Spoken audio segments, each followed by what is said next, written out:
Ladies and gentlemen, welcome to the final Kings Spotlight of the 2017 football season. We are once again joined by Kings College head football coach Jeff Knarr. Coach, thanks for being with us again this week. Thanks for having me.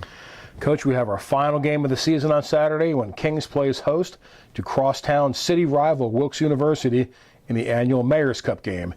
Kickoff this week is at 12:07 p.m. This is your 8th Mayor's Cup game, Coach, so you have a lot of experience in a game like this with our local bragging rights at stake. Talk about your experiences in the Kings-Wilkes rivalry since you've been here. I mean, they've been, really good. Everything you think of a rivalry, would be with schools that are 3 blocks apart and playing for a trophy.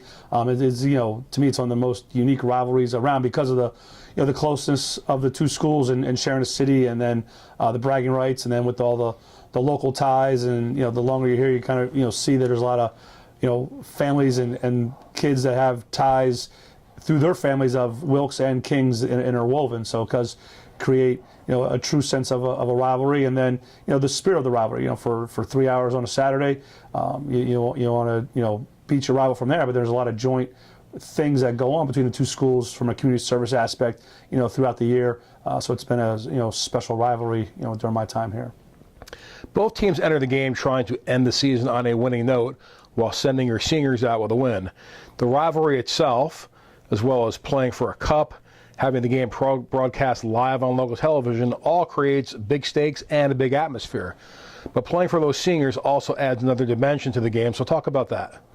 Yeah, I mean, we tell the younger guys, everyone has a role in the preparation each week to help us, win a game, and the same holds true here, because again, at some point the young guys are going to be seniors, so their job this week is to continue to focus and work hard and give the look that's necessary, so that the guys that are going to play on Saturday, are as prepared as possible to go out there, and be able to walk off the field victorious, in their last game. Because we tell them, the young guys, someday you're going to be a senior, and you're going to expect the young guys, to do the same, for you from that standpoint. So, our kids get it. They understand it. They understand, again, when you play a rival, most of them come from high schools that have rivalry, so they understand the rivalry, the importance of it. And the key is, to do your best, to prepare your best, go out and then be able to play, practice your best, and then go, play your best, so that you can walk off the field, victorious in your last game.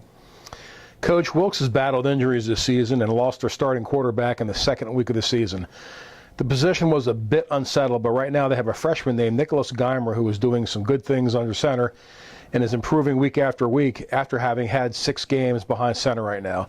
Geimer is a dual threat type of player who has completed 80 of 126 passes for 723 yards, but he also leads the team in rushing with 454 yards on 99 carries. So talk about Geimer and the progress he has made when you watch Wilkes on film. Yeah, with him, being the Q, I mean, you've seen their offense has evolved where they're playing at a high level, and they're playing their best offensive football these last couple games. And I think I firmly believe you go as your quarterback goes, and right now that kid's going. He does a great job with his feet, and that creates a lot of things for them offensively. He's made some big runs, huge runs, keeping teams off balance, and they've designed a lot of different ways to get him the football, which then has opened up ways to get it to their big tight end and some of the receivers throwing the ball down the field. So his play and play at a high level at the quarterback position has helped their offense kind of do the things that they anticipated before they suffered the injury in the beginning of the year. Well, let's talk about a couple of those plays. You referenced their tight end. His name is senior Garrett Armstrong. He's one of the top tight ends in the region. He has 56 catches for 548 yards. And they also have a big senior receiver named Jeff Knarr, who has 33 receptions for 311 yards. Yeah, the tight end, I mean, they line him up everywhere. So you kind of got to wait and figure out, is it truly a 11 personnel set, a 10 personnel set, where's he going to be? And they try to get him the ball in a variety of different ways. And then they have, the Stever kid is, a good, solid wide receiver. They put him in different positions, and he can catch the ball, run good routes as well in the block, for anybody that catches it from that deal. So again, with the quarterback, his run game has opened up their pass game, and they do a good job, again, of trying to find, their tight end is, I think, their best receiver, best playmaker, and they do a good job of putting him in positions, to make plays, and now they got a guy that's able to deliver, and that's why their offense is playing much better. Well, Coach, last week against Widener, the Kings offense had a tough day with 6 turnovers. So in preparation for this game, obviously you want your team to put that game behind them. So what was your message to the offense moving forward to this week? Short memory. We kind of showed them what we did wrong, maybe what caused the turnovers, the things that we were doing, the correctable things that we can correct, so that we can play at a high level this week and build on things we did well. I thought we ran the ball very well in that game, and then moved the ball and then got back to having some rhythm. But then the turnovers hurt us from there. So learn from them, move on from them, and then prepare and practice well on things that way, and understand and make good decisions, smart decisions, because you can't beat anybody when you lose the turnover battle. We'll talk about your defensive performance last week. Widener had 2 touchdowns that were actually scored by their defense.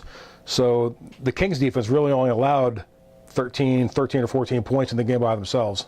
Yeah, I thought our defense played very solid. We gave us some big plays, 2 big pass plays that we got to work on where we didn't necessarily execute the technique that we want. So again, that's something we can correct and continue to work on to get our kids to do it, because when they do it, they're able to shut people down. When they don't execute the technique, then they leave themselves open for the big play. But the run game, Widener wants to run the football. They're coming in with a 2-headed attack with those backs at similar stats, similar size, and we basically held the run game to nothing. We chased the quarterback around, had 4 sacks.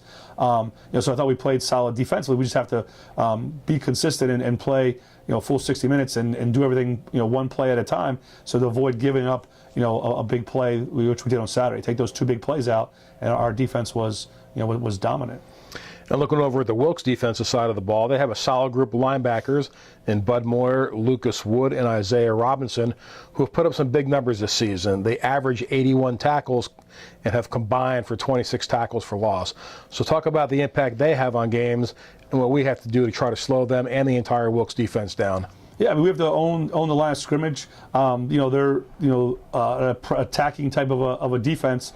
In every defense, the linebackers are your playmakers, and they do a good job of putting them in position to make plays with bringing them on different pressures, and they have some pressures that are a handful to handle with your O-line. So it's our guys again preparing well, working hard to understand where the pressure is coming from to protect our quarterback, so that we can hold up and then be able to take advantage of they pressure.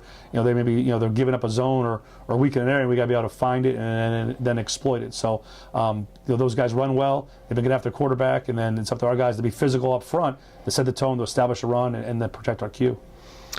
Well, Coach, last question. This senior class of 15 players have all contributed to the team's success.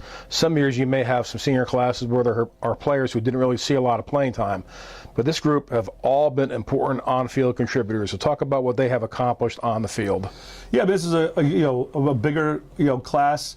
And it's, again, like I said, it's a class that's come in, and a lot of these guys have contributed from their freshman year, most of them from their sophomore year on, and a couple have bought into the program and worked hard, and then contributed this year as seniors and huge contributors. But all these guys play a big role this season from here, and they've been a huge part of helping the classes before them to get us to where where we're relevant, and they have an opportunity to win a third Mayor's Cup, which would be huge, an opportunity to as an upperclassmen, their junior senior seasons to be at 500. And the last time we've had back-to-back seasons of either a winning record or a 500 record has been over a decade ago. So they can help take another step forward of this program being relevant in the MAC, and take another step to get the program where it can compete for championships. As you come back on it, whatever our record will be after Saturday, there's still some plays. We're plays away this year in some of the games against the top teams, where in the past that wasn't the case. So they've done a tremendous job of continuing to push the program forward. They've done a tremendous job of being together as a unit. I mean, these guys are they live together. They're really tight friends, and then we hope those relationships. That's the key, is they continue beyond their time playing here. That's the important part of we take away from playing Division III college football. The games are important, but the relationships, those become everlasting. So they've been a huge part of us, and then unfortunately, the time comes to an end. Enjoyed having them, and everything this week is we're preparing, practicing, and then hopefully play to send them out with a win in their last game. Well, that's all the time we have for today, Coach. Thanks for being with us again this week, as well as all season long, and good luck to you and the Monarchs on Saturday. when Kings host Wilkes in the annual Mayor's Cup game at McCarthy Stadium at 12:07 p.m. Oh, thanks for having me.